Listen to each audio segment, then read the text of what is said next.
right, y'all. Welcome back to the show. It's Anti-War Radio, Chaos 95.9 in Austin.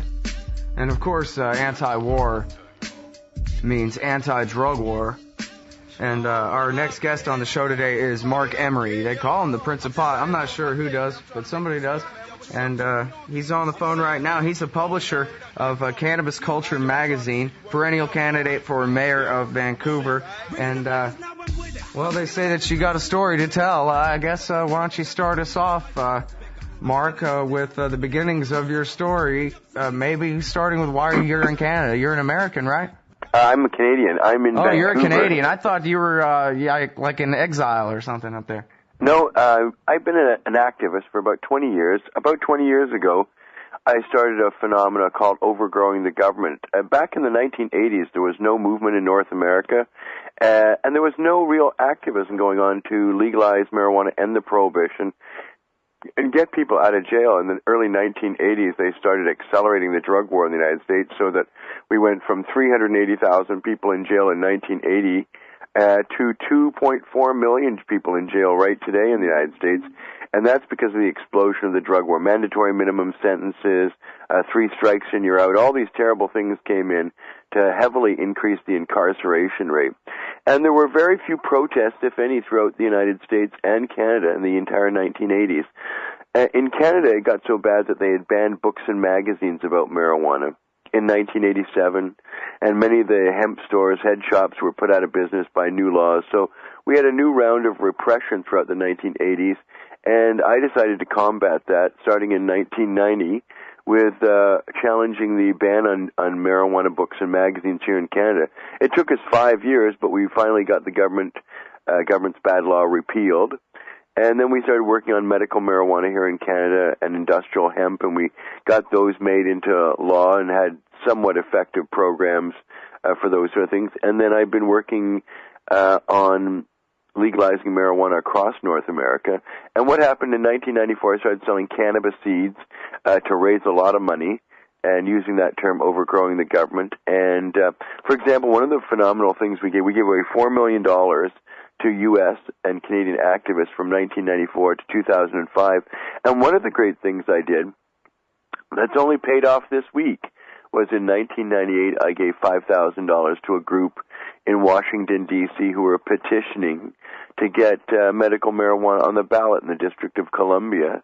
And our $5,000 was their first amount of money they got to start going getting signatures. And then later on that year, the initiative passed, but unfortunately the Congress, through the Barr Amendment, stopped it from being enacted. And then earlier this week, they finally repealed the Barr Amendment after nearly 12 years. And so that $5,000 I contributed back in 1998 is finally paid off, and now there's medical marijuana available in the District of Columbia. So, we were giving money away to all sorts of groups to get all these ballot initiatives done. We at one time gave $10,000 to a ballot initiative in Colorado and the same amount in Arizona, and a combination of about $15,000 to $20,000 for Alaska initiatives. So we were very active throughout the 1990s and the early part of this decade.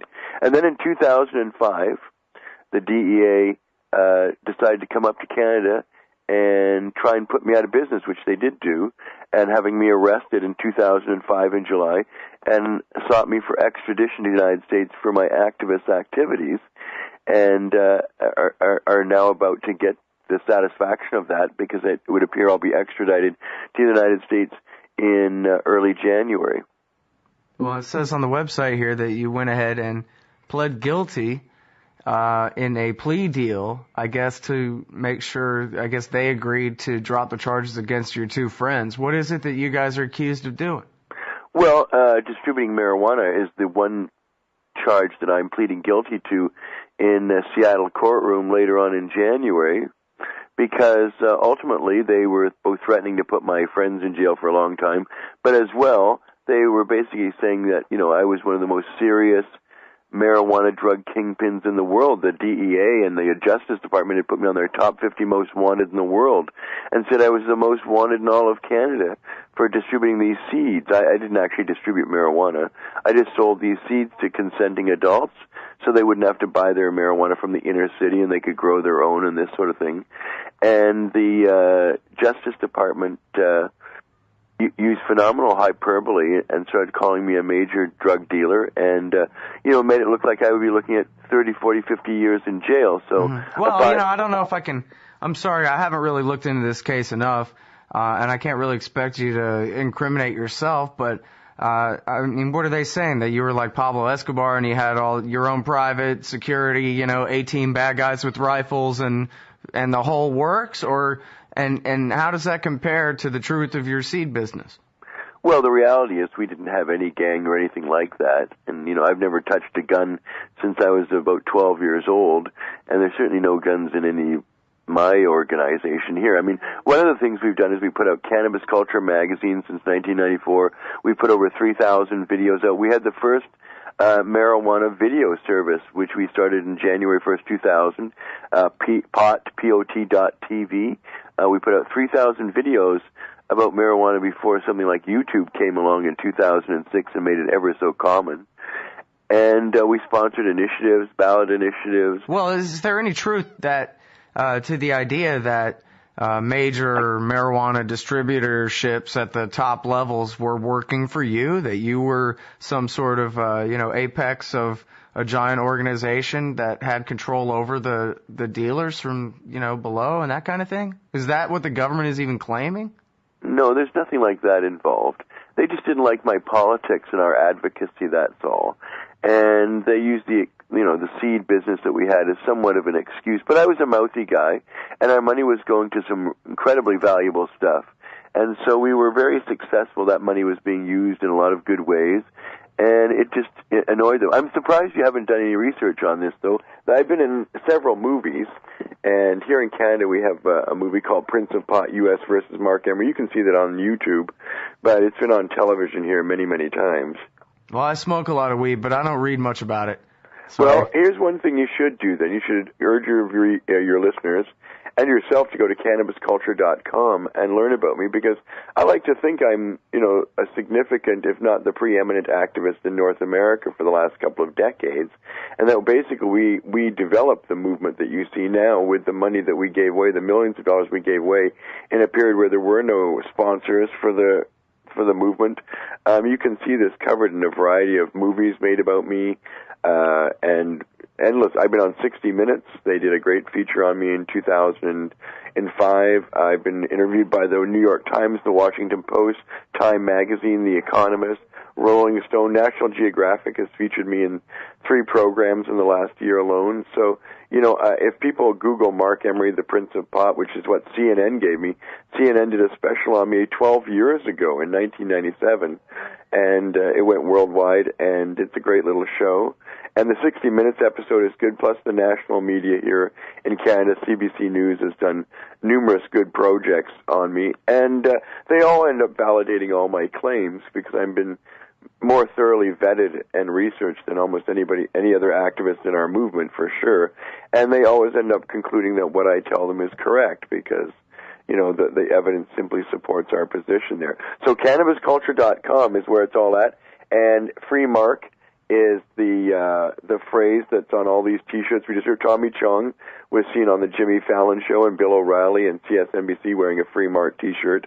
Tommy Chong's a good friend of mine, and Tommy's been in jail 9 months for just distributing bongs in the United States, so he's well aware of what it's like to go to a U.S. federal penitentiary, and that's what I'll be doing probably quite soon.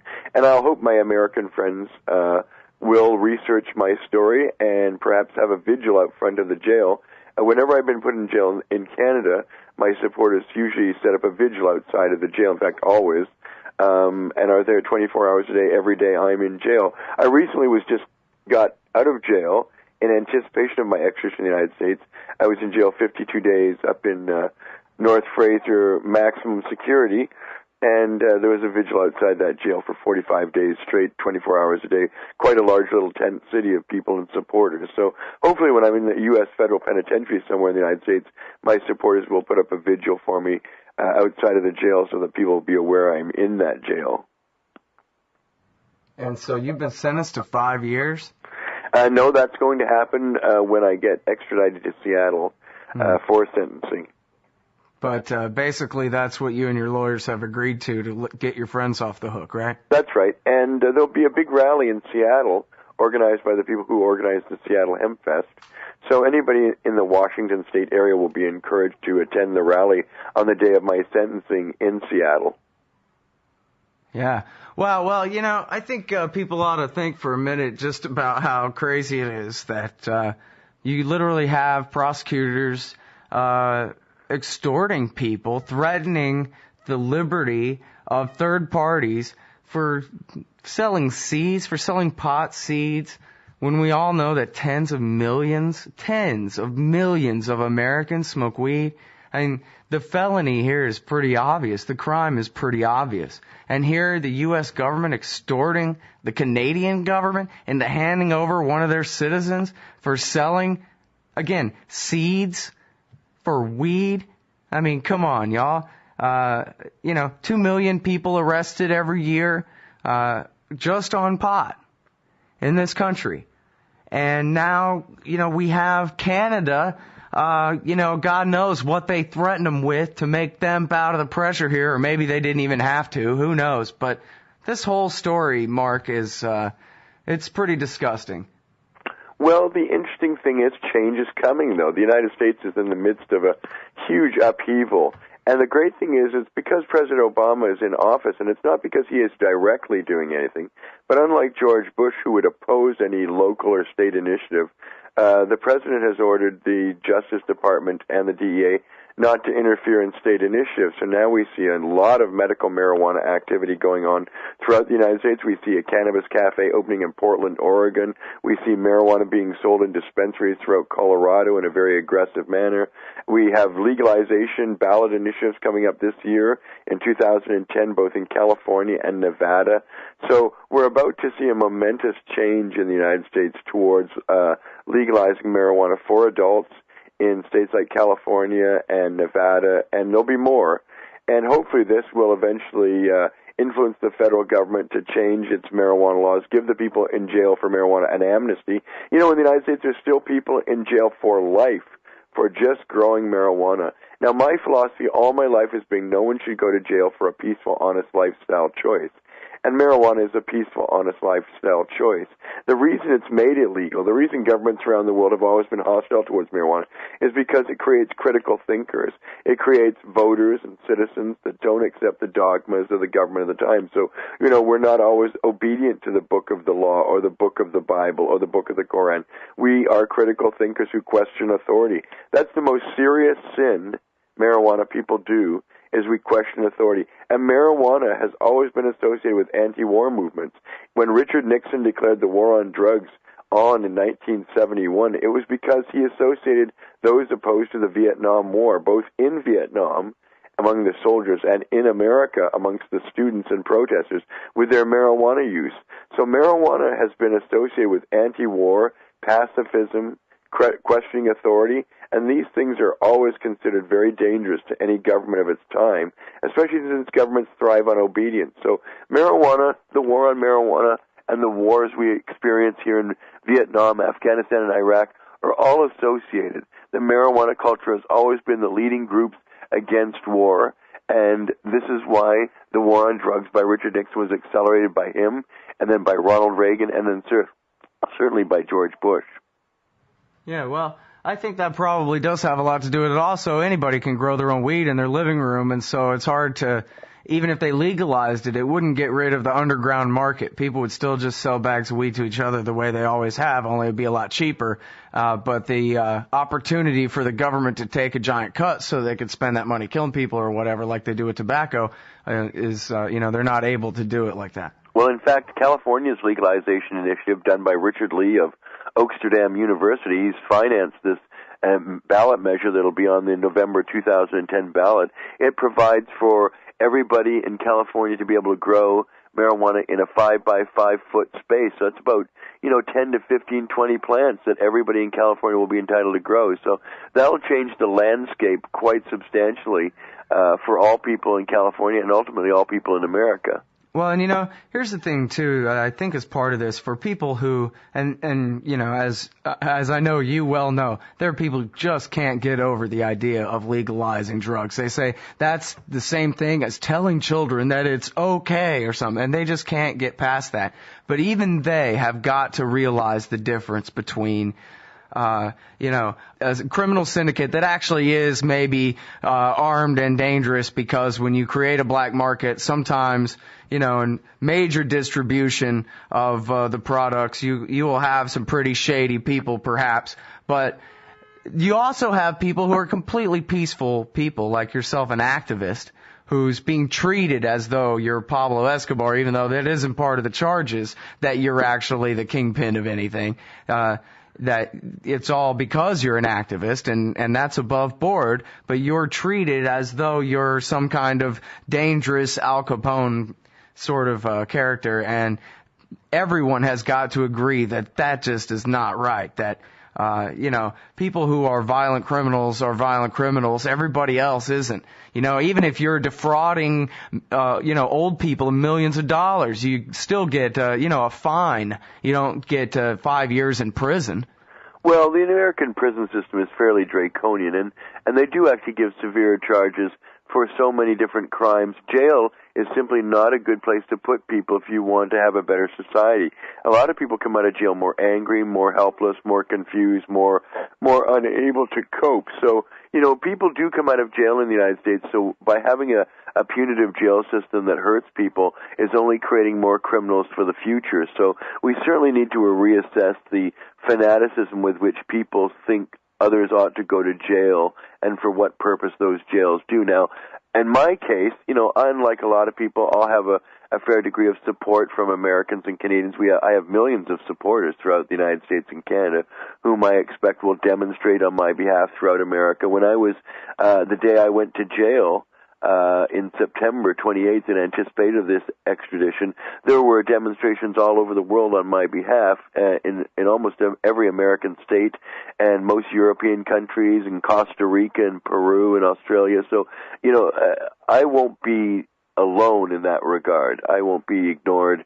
And so I have a support base throughout the United States and Canada. So, my 20 years of work on behalf of legalizing marijuana has certainly not gone unnoticed. And I encourage people to go to cannabisculture.com and Google Mark Emery, Marcemery, and find out all the incredible work I've done for the last 20 years. It's a great story. It's been covered in lots of movies and television programs and magazine articles. And this month alone, I'm in a Norwegian magazine called Gatavisa, and there's articles written about me in languages almost in every language on the earth. Yeah, well, good luck to you. I hope that your lawyer can figure out a way to get you out of there. 5 years in the cage for selling pot seeds seems a bit unfair, but well, my activism will continue. My wife will be operating Cannabis Culture and cannabisculture.com in our store downtown here in Amsterdam. We call it Vancouver, the Cannabis Culture headquarters. So people are encouraged to follow what happens to me and protest what happens to me and write me letters in jail and keep track of what happens to Mark Emery, the Prince of Pot. All right, everybody, it's cannabisculture.com for Mark Emery. Thanks a lot for your time on the show today. Thank you for having me. Bye now.